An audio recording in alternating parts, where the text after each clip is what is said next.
Nó ở tu nè, tu ra đi.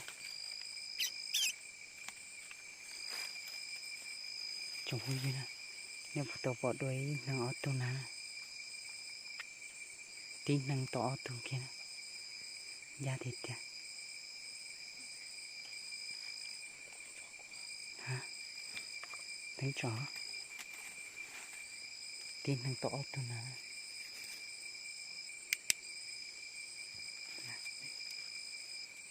Ra thịt ta đó.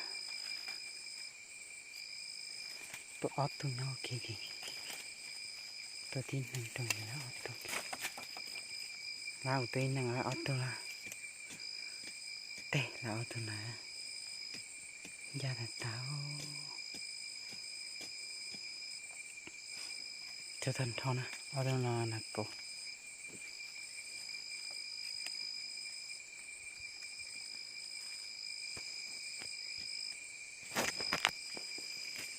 Tôi muốn xe ta đó, tôi là loài này của tôi, nhưng có ý năng và nó tỏ tôi sẽ.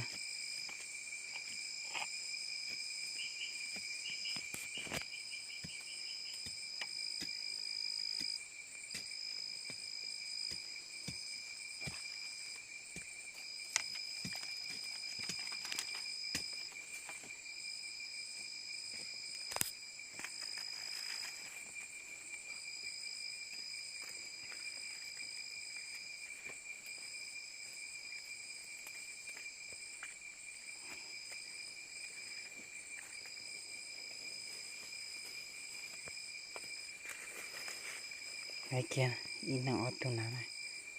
Ra thật táo mà để tiết thế nào.